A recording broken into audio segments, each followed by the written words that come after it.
All right, so today is like a tough topic. I was given a task of talking about like a confidence or how to develop confidence or how to gain more confidence. So, whenever you're talking about like confidence specifically or how to gain confidence, you got to sit down with yourself. I don't think you could do this by yourself. In my personal opinion, you can't do this by yourself. You could do some parts of it by yourself, but you really need some help with the second part of what I'm about to tell you guys. But the first part, you have to sit down and explore exactly where your loss of confidence come from, because we all have, a lot of us have that inner voice, right, to tell us some crazy stuff.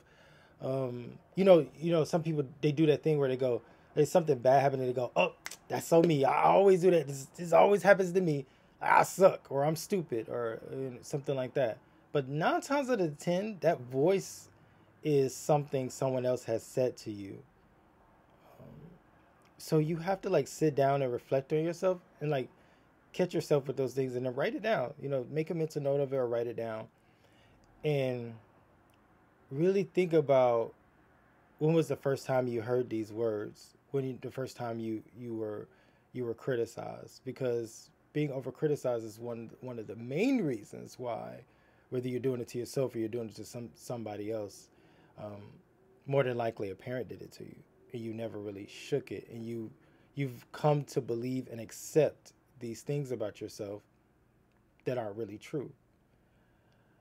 Once you sit down with yourself and you recognize that, then you could begin the process of putting those words and those behaviors in its proper spot. There's no space for you.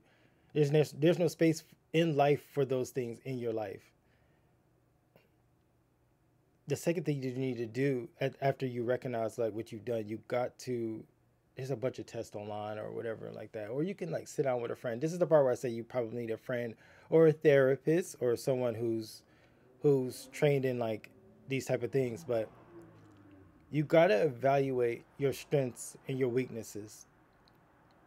Once you can figure out your strengths and or your weaknesses, you need to familiarize yourself with your strengths and you need to live by those. And I think that is a great way for you to accomplish goals, because that's a good way to gain confidence too, is if you accomplish things, like accomplish goals, set small goals and accomplish goals, and you get wins. You start stacking wins. Guess what? You start feeling like LeBron James, and then you can take over the world. But the only way for you to do that, you have to lean on your strengths to get you there. Your weaknesses will not get you anywhere. You keep thinking you're stupid, you're telling yourself you suck, or you're always so unlucky, or these bad things always happen to you. That type of thing is not going to get you anywhere. You have to lean on your strengths. Your strengths can take you and this is positive psychology, right? This is completely positive psychology. This is just taking exactly what you have and take your weakness and say, this is useless, which they are. Your weaknesses are useless right now. Until you can get to a point where you can get to like a baseline, and that's deeper stuff.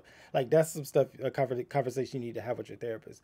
But recognize your strengths, write them down, and utilize your strengths to help you navigate your spaces, whether it's work, whether it's your relationships, whether you're trying to achieve a goal or whatever it is. Rely on your strength. If you have great communication skills, guess what? Lean on that. You're not a good writer? Try not to send too many emails at work. Go pop up at somebody's desk and have that conversation with them. You need to ask for a raise, don't send it by email. Go to your boss and have that conversation with them, because you do better with talking to someone in person, and they can get a better sense of your personality, how congenial you are, or whatever your strength may be. Evaluate that and lean on that, and let that become your main identity. And just in the essence of not making this video too long, I think that's a good start for anybody.